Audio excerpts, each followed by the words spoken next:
Maneva na sema PENDREAM TV. PENDREAM TV de osia dem yopo. You are once again welcome to PENDREAM TV, the only channel that brings you the best and latest updates in politics. If you are new here, please don't forget to subscribe to the channel, hit the notification bell, like and also share to other members to watch as well. You can equally leave a comment at the comment section after watching, or send us a voice note on our WhatsApp number, which is 0277128777. Thank you. I want you to join me listening to a reaction made by Atik Mohammed about the issue regarding Ken Ofori Atta's declaration by Special Prosecutor. That much I would like you to join me listening to what he said into detail. Thank you. The big fishes are being chased, then the figureheads should start crying. Kudos to President JDM for taking steps towards accountability. Thank you for that comment. There's a mystic from Gumwa West. President Mohammed promised to reset Ghana, and investigating corrupt activity certainly part of the process. So I don't understand why MPP people are complaining. They should rather praise President Mohammed for his moves towards fighting corruption. That's coming from Mystic. We send that from Gumwa West. Thank you. And then this one says, Senator, please tell me what they have triggered concerning Ken Ofori Atta. Is it the usual Ghanaian politics of diversion or attention for let it look like we are working, which usually ends in nothing being achieved? We like the establishment of the OSP and that of oral, but if nothing comes out, especially the oral, trust me, it will be so in other areas till the NDC leaves office. And it is time to save the movement of our national security. When they move, they must achieve their target. They must move with no faults. It's like they are playing our childhood favorite joking game, thief and police, where you shoot an opponent and he says, no, I have dodged. It's on to you. Fire. Sana, the government should listen to Mr. Solomon today. Let's send that. And thank you very much for that comment that he sent. And then this one says, good morning, Sana.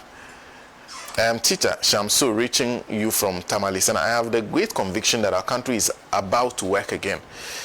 The difference between NDC and NPP government is that when the NDC is in power, the judiciary works well without fear or favor. Such cannot be said when NPP is in power. We can see the OSP office is about becoming vibrant. What I don't understand is why a public office holder like Ken Ofori Atta is running away from investigation. Ken Ofori Atta has no right to dictate to the special prosecutor when he will appear for investigation.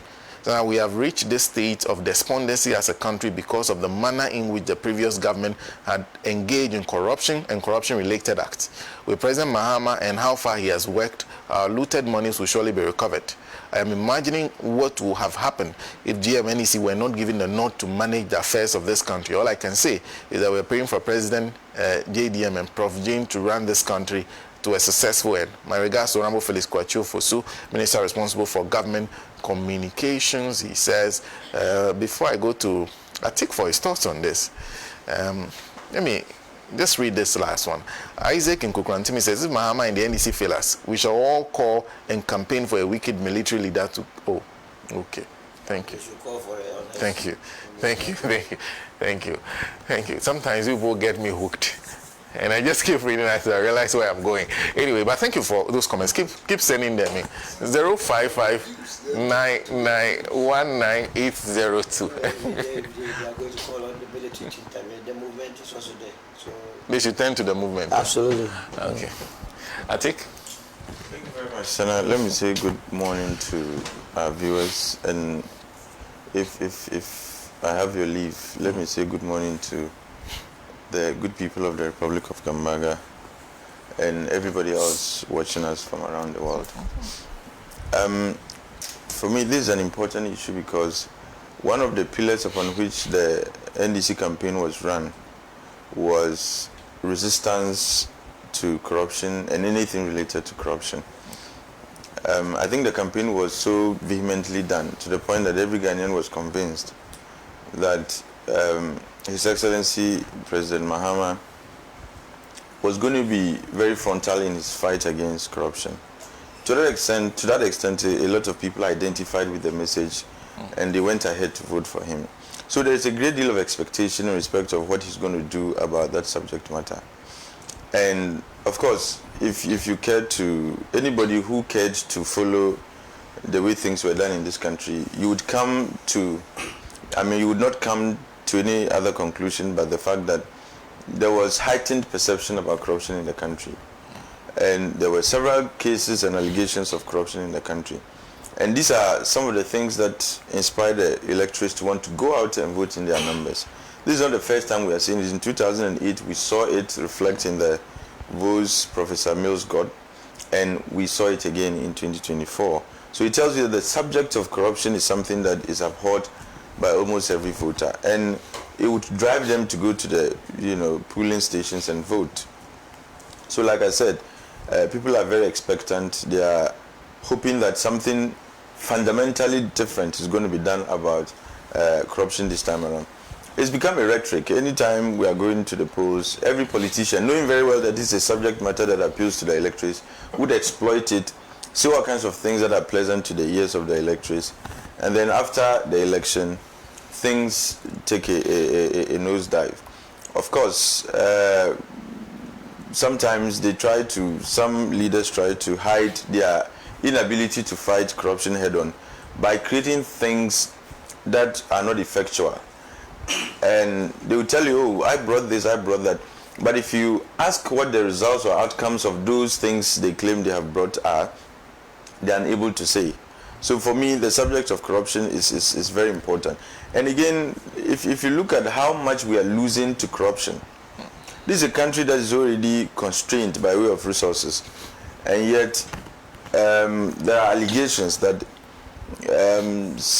a greater percentage of our resources find their way into other jurisdictions. Illicit outflows of capital from our economy. And these are all functions of corruption. And earned incomes, for the most part, are difficult to be retained in an economy. So what they do is that they look for outlets elsewhere, and then they ferry the money or the resources there. And so you'd realize that the country suffers in many ways. The easiest manifestation of such a scenario is the weakening of your currency. Because our currency is not convertible in the sense that you can't spend it beyond our shores. Even though the West African Monetary Zone says that the other 8 West African countries that make up the zone can't spend their currencies in these countries. Take your Ghana cedi to Nigeria and you would be surprised that nobody would want to accept that as a means or as a medium for transaction. So our currency is just good within our shores. So we tend to rely on third or vehicle currencies to do our transactions. And this is an import-dependent economy. So a lot of the time, we need Forex to do our transactions. And because of our heavy reliance on Forex, anytime there is a short supply of Forex, our currency tends to suffer. And it is because of these illicit outflows that often result in the constraints on the supply side of Forex that would lead us to have weaker currencies and so on. So it's a very important issue. But coming to the specific issue of oral, OSP, and Ofori Atta, let me start with the OSP. I think that fundamentally, the office was well-intentioned, or the creation thereof was well-intentioned. But over the period, the execution of that office has left a whole lot to be desired. And it appears the office is engaged more in PR than it engages in the pursuit of the law. You would realize that this current situation we have, I was a bit shocked at the way the press conference was held. In the first instance, if you look at the Act, Section 3 of the Act tells you what the functions of the OSP are. Subsections A and B all the way to C tell you that the OSP is supposed to investigate and prosecute allegations or suspicions of corruption and corruption-related offenses under the Public Procurement Act. And then Section B goes to talk about the Criminal and Other Offences Act, and then any other law that the OSP feels that an offense has been committed in which relates to corruption, and the commission of that offense is related to corruption. So the work of the OSP is very clear, that it is supposed to investigate and prosecute allegations of corruption. Now, you come and organize a press conference to tell us that you are going to investigate A or B, but you have not even put your house in order. There are no charges. Of course, I would have expected that you would have done your investigations up to a certain point where you are sure that you can proceed to, prefer charges against whoever the suspects are. But you are still in the preliminary stages of gathering your evidence. You have not even gone anywhere. You organize a press conference to declare that somebody is a fugitive. And look, I will never on any day hold brief for Ken Ofori. I think that he must answer for his sins. And I believe that he has committed some economic sins against this republic.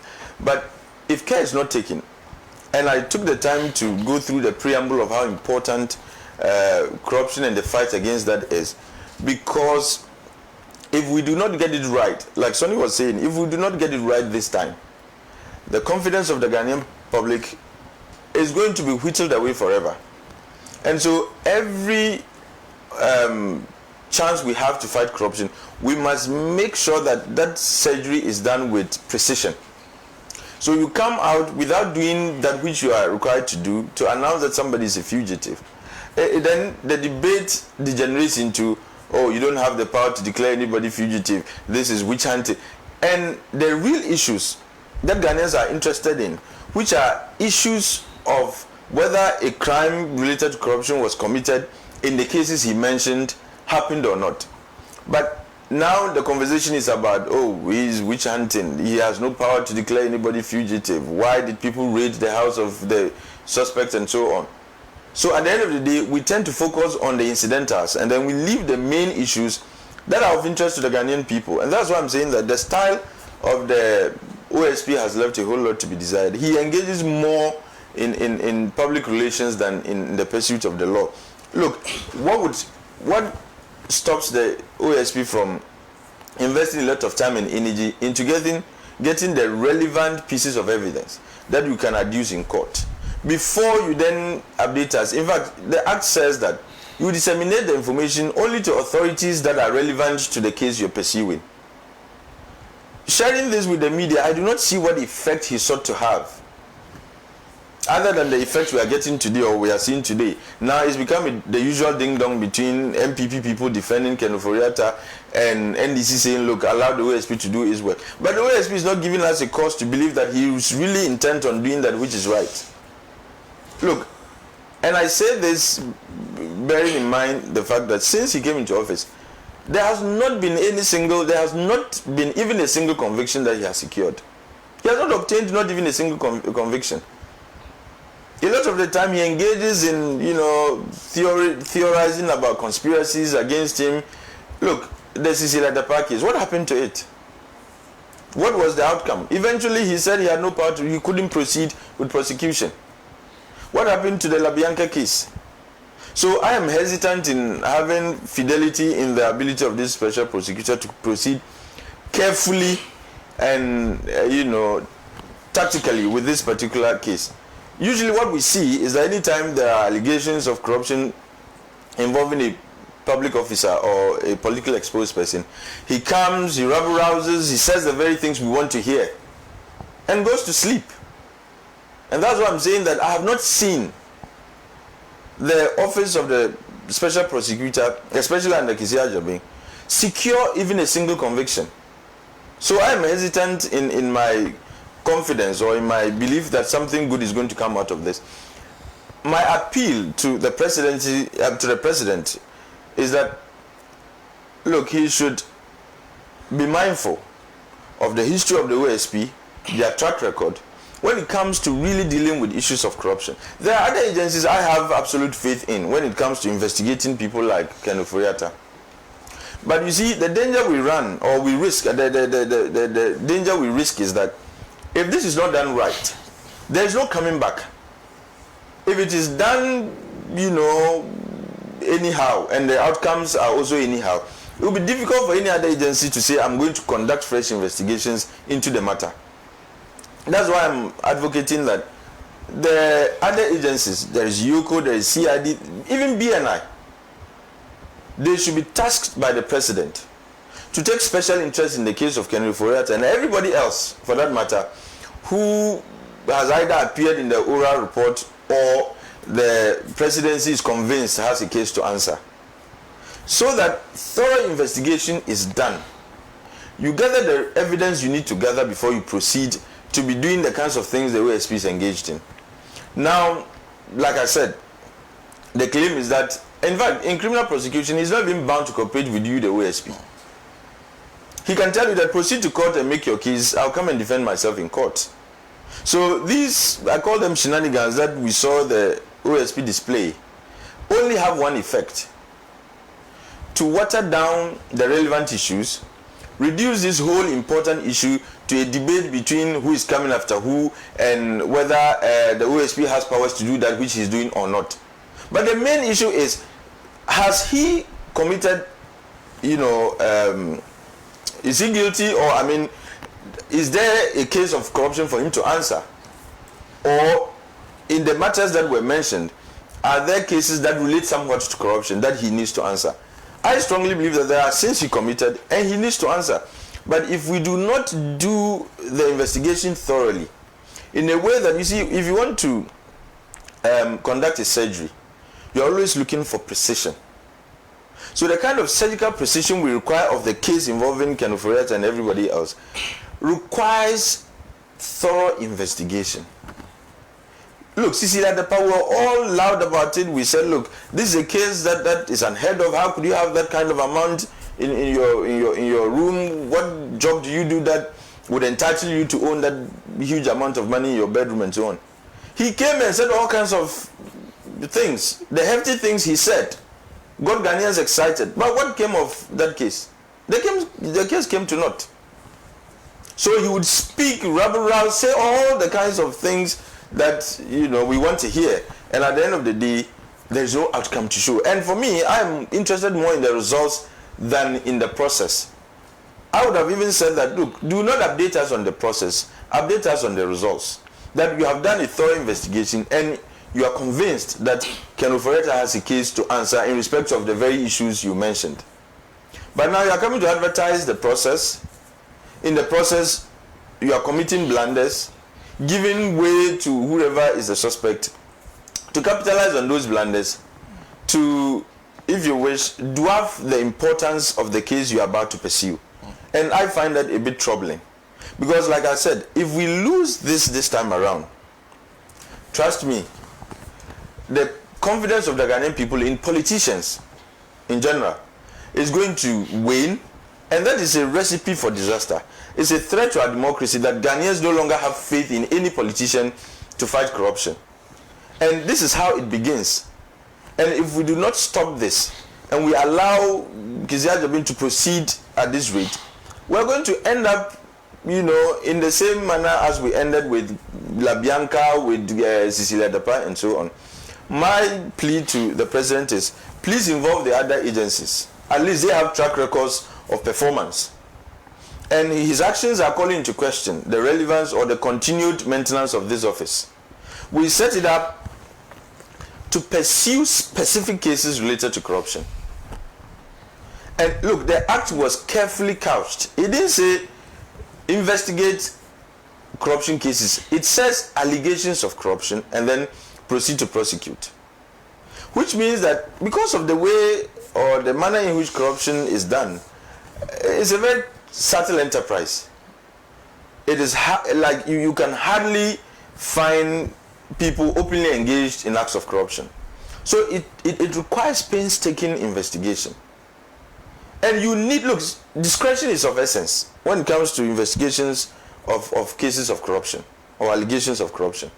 But before you could even begin the investigations, you're all over the place shouting out your lungs, saying that somebody is fugitive, is running away from the law, when you have not even begun the process of investigation.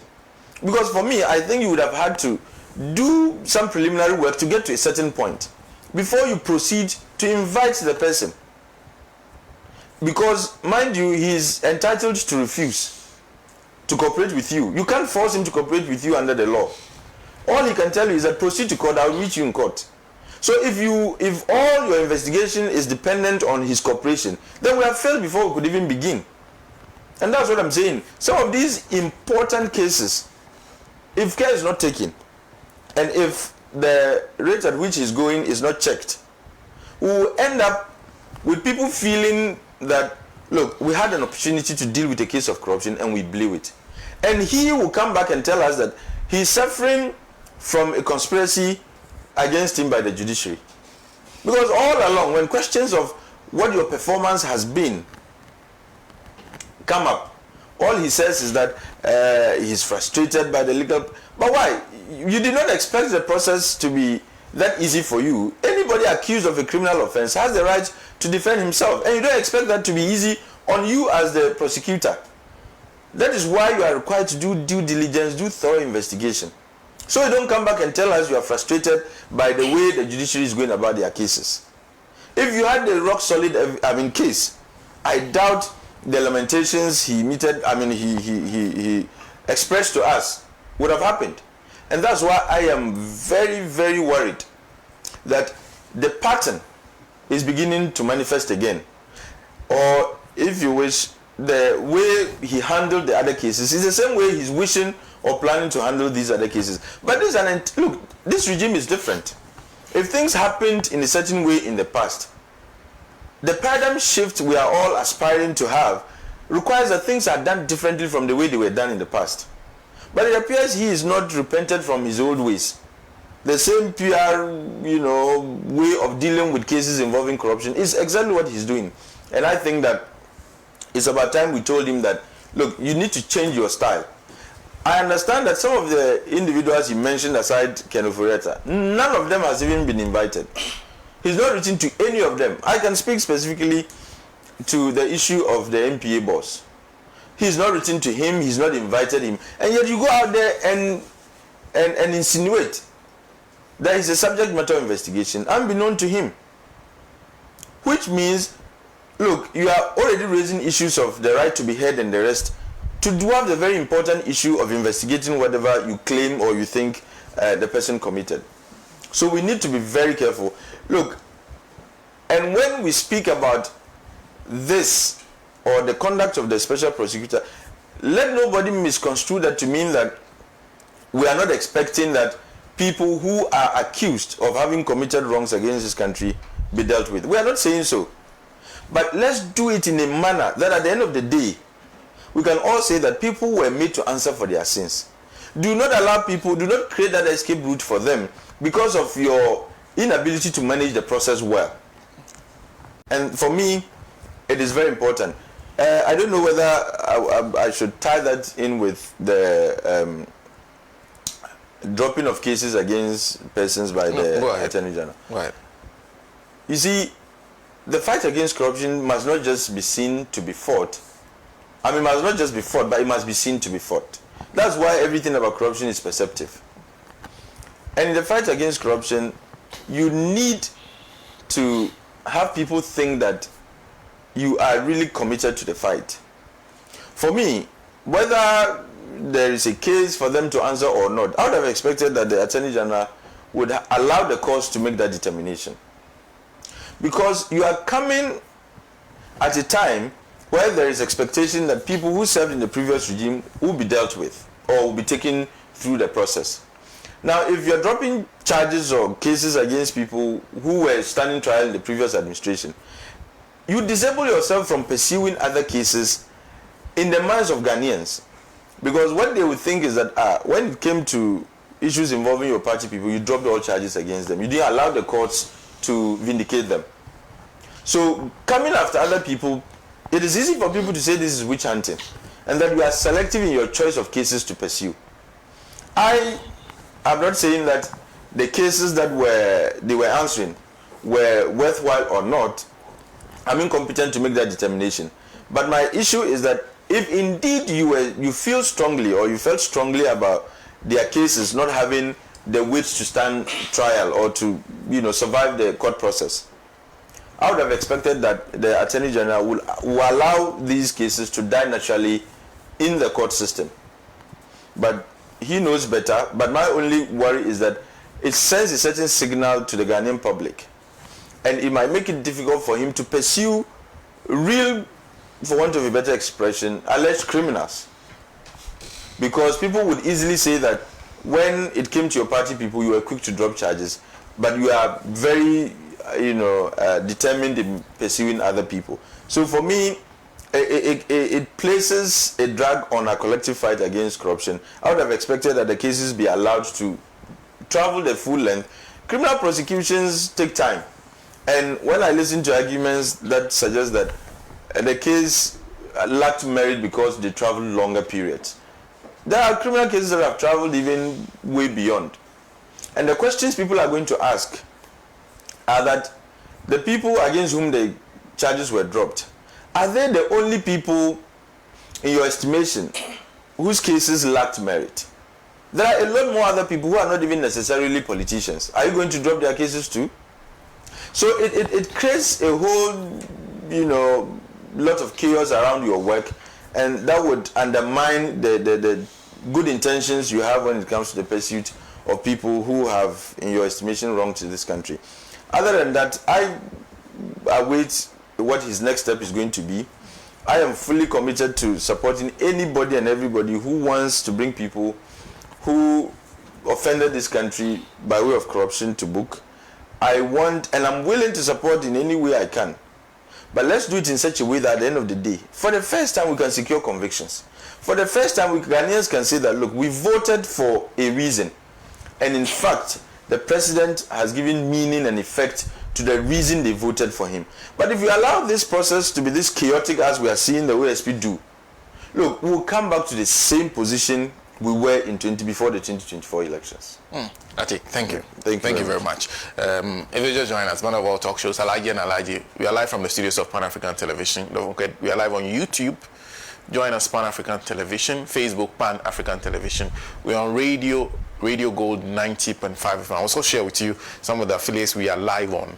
But before that, a few of you join us on Facebook, sharing your comments on the discussion thus far. Wisdom Tasers, and our prayers with John Mahama. Our prayers are John Dramani Mahama should do as he said, because MPP are have nearly destroyed Mother Ghana. They have to do with Ken Ofori so that others will learn from it. Thank you very much. There's Kukubo Stephen, who is also joining us. Says the fight against corruption is on course by now. Former minister must be in court. Then there is also Abna Pokuaka, who says wonderful expression of opinion regarding this corruption issue. Bravo.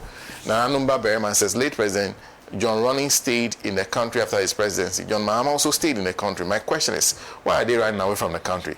Is it because they know they have caused financial crisis? There's Beauty Obama, who says they should bring him back. People were brought to Parliament in ambulance. People were brought to Parliament in ambulance to vote. E-levy.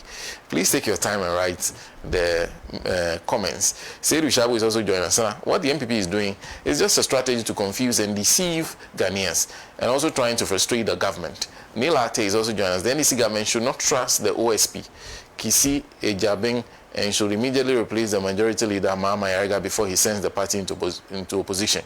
His apology to Ofori raises eyebrows and doesn't speak well of the party.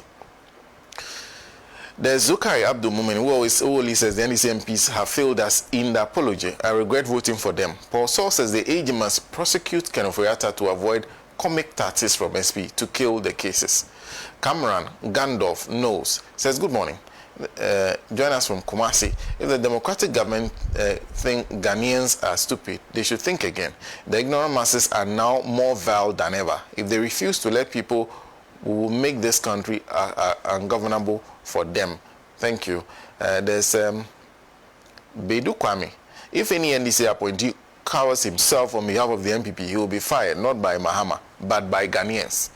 There's Godwin Atichogbe, who is also joining us. MPP government under President Akufo-Addo has appointed the OSP to check out and prosecute any government appointee that found to be corrupt. And that's exactly what he is doing. So MPP, please keep quiet. Musa Batua says, as a layman, I see nothing wrong with the OSP classifying former Finance Minister Ken Ofori as a fugitive and wanted. From the conversations by many legal experts, it's clear that the OSP has exhausted all legal processes, yet the suspect appears to be avoiding accountability. If someone refuses to submit due process, it is only right to declare him as such. No one is above the law, and accountability must be upheld for the sake of justice and transparency. Francis Gordon says people should allow the Office of the Special Prosecutor to do their work in the interest of Ghana, let us hold our leaders accountable for the resources given to them. For Atta above the laws of Ghana. Where was the NPP when the OSP was investigating former President John Mahama? The NPP and Nana Bishu allowed the special prosecutor to work because Ghana must work and work again under the NDC government led by President Mahama. Atik? They went and took a statement from him. No, Orders of the president. I think those who are busy defending, for me, I'm not going to hold beef for the innocence of Ken Ofori. My worry is just the grandstanding that is exhibited by the special prosecutor and the potential danger in destroying, the good that might come out of the processes leading to his prosecution. Those defending them, I think if the president, begins to look into other areas, I'm sure they'll be busy themselves trying to answer some questions themselves. Okay. So it's just a matter of time. People should allow them. I'm sure very soon they'll also be very busy answering their own questions, especially when it comes to issue of Galamsey and the rest. And talking about that, I am still surprised why the CEO of the Minerals Commission is still at post anyway. Because nobody can tell me that once you are part of a system that allowed, And I'm hoping you're coming to a I'm building topic. up. This is just a warmer into the main economic discussion, because mining is one of our biggest earners. So it's in concert with what we're discussing. Anyway, having said so, I think that, look, like we just said, our economy is vulnerable. The pathologies in our economy are so many. Employment is not doing well. Our debt is off the. It's not sustainable. Our economy is not growing the way it should, and we are spending a lot of our revenues on interest payments and what have you.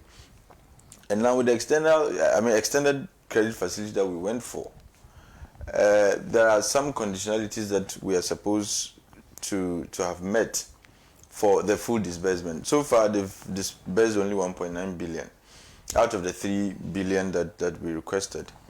And this is the third review that we are having. And they would expect or request of our finance minister and those managing the economy to do certain things which would feature in the budget that will be delivered in March. And trust me, their focus is more on the energy sector and cocoa sector vulnerabilities. What are we going to do about it? It's one of the themes running through the discussions. What are we going to do about the energy sector vulnerabilities? And of course, this is typical of the IMF. They will be suggesting that you divest your interest in some of the utilities in the power subsector. And it is a temptation that I expect this government to resist. The temptation to sell off our interest in ECG, which is the only distributor. Look, I have no difficulty with getting more private participation in the distribution part of the chain. But it should not be at the expense of that national asset we call ECG. You can invite others to join. We go elsewhere, there are so many people doing the distribution. If you are a private participant, come and participate. If you're a private entity and you feel you can do the distribution, come and participate. But look, if you look at the assets of ECG alone, selling it to any private individual or any private entity, the person is making money before they could even begin operations. It's just a question of efficiency, and there are ways we can improve the efficiency of ECG. So if we are not against others coming to do the distribution, but they should do that on their own. Do not come and take over that national asset and claim you are better managers, so you come and manage that utility better. So I'm sure in their discussion there will be that temptation to tell them that. There will be that temptation to say, okay, we are giving in to the IMF to satisfy their conditionalities. Let's divest our interest in this particular entity. And I don't think it's going to be helpful. Power utilities like ECG are called national monopolies for a reason. Look, if it were left to a private entity, I'm sure there are villages that wouldn't have electricity. Because if they do their cost-benefit analysis and they realize that we are not going to be making much from extending electricity to these villages, they will not be interested in investing in those areas. But government is having ECG do the distribution for strategic reasons, and we cannot invest that particular reason. The other issue is that, look, government is vulnerable when it comes to our taxation. Our tax effort is not very well when you compare it to other countries in the sub-region. Now we have a difficulty in the sense that before the election, some promises were made, some fiscal promises were made in respect of abolishing some tax handles. Now, it's not like our economy is in a good state. It's not well positioned. There are so many pathologies that are affecting our economy. And if we are going to, you see, with the IMF, what they are telling, one of the things they are also talking about is to increase our revenue. How do we increase our revenue? A greater part of our revenue is coming from tax revenue, or a greater percentage of our revenue is from taxation. So if government had promised to cut down or abolish some tax handles, it means there's going to be a gap. There's already a hole that needs to be filled. Okay. Even with these taxes in play, we are having difficulty improving on our tax effort or tax to GDP ratio. Now, if you are taking some away, it makes the situation even worse. My appeal to the president is, look, it is actually a sign of good leadership to admit, having assessed the economic situation, to say that, look, we made promises to get rid of these taxes, but having realized what the situation is, it's actually dire than we thought it was. It's actually worse than we expected. So in the meantime, maybe in the medium to long term, the plan is to scrap them. But in the meantime, it would not be economically wise for us to scrap some of the taxes. E-levy, I don't mind if it is gone, but the others we can maintain in the meantime. For example, betting tax. I do not see why we should scrap it at this particular point in time. Look, people are gambling has become a huge subsector in our economy, and government should be profiting from that. But if it was a promise that was made, it is not every promise you make during campaigns that you that you keep. And sometimes no, it's true. It's not every promise. There are promises you can explain why you are unable to fulfill them. And betting tax, in my view, is one of them. I supported the introduction of that tax. And I even suggested that the rate was lower. It should be higher. Look, sometimes tax is not just for purposes of revenue mobilization. Sometimes it is meant to correct some, if you wish, ills in society. Look, there are people who have gone mad, others are depressed, marriages are broken down because of gambling. So if you have a way to deal with it, and in the process raise government's revenue, I'm sure we should be able to do that. Okay. Emission levy, for example. Look. Sin tax. Sin tax. Tobacco, for example, is one of the sin taxes. Even tobacco, the tax you pay on, cigarette and the rest, they are called sin taxes. And the reason they are called so is to help deal with a certain situation. Smoking is not good. There are producers of cigarettes, but you cannot say stop producing. But you can, find a way to reduce the consumption of these products. And again, I, for one, because of my interest in issues of climate change and sustainability, the emission tax is one thing we need not scrap in the meantime. Because Ghana is one of the countries that are loudest on the green transition. Now we have discovered lithium. Look, I feel that the emission tax or levy should be maintained in the meantime, so we are able to raise enough money to at least position the country towards the green transition, and even encourage more people to switch from fossil-fueled vehicles to electric vehicles. So removing it, I think, is going to work against our mitigation efforts as far as climate change goes. Okay. And so for me, I expect the president to address the country before the budget is presented, admit to our vulnerabilities, and let Ghanaians understand that it is not because you are leaving the taxes out of disrespect, but it's because it has become necessary. It is also out of necessity that these taxes are going to be maintained. Otherwise, you take them out, the IMF is on your neck to improve your revenue mobilization. And indeed, without even the IMF, we need to increase our revenues. Okay. Because without revenues, all the hefty plans that the president has shared with us, none of them will see the light of day. I'm sure we'll come to a substantive budget discussion, but these are the things they are suggesting to our team on the other side. Yeah. That look, these are things that must feature in your budget. Okay. That you must have more tax handles. You can't get rid of these things, and eventually, if we must proceed with the program with the IMF, then we will have to they will insist that we maintain these taxes. Okay. But if we don't, if the president doesn't come to share with us the necessity for the maintenance of these taxes, and only to find those taxes reappearing in the next budget, people might think that the president, took them for granted, or, for want of a better expression, fooled them during the campaign, and is not making good his word on the taxes. Thank you. Thank you. Thank you for watching. PENDREAM TV really appreciate your time on the channel, and once again say God bless you for the good work you are doing for us on the channel. To our new members, please do subscribe to the channel. Hit the notification bell to keep you glued to the channel for any new updates that will be loaded onto the channel. Thank you. PENDREAM TV ase. Now, so far so good. Say open online portal e wo Ghana. Nipa share, nipa follow, nipa comment here. To my best of knowledge, without any biases, PENDREAM TV.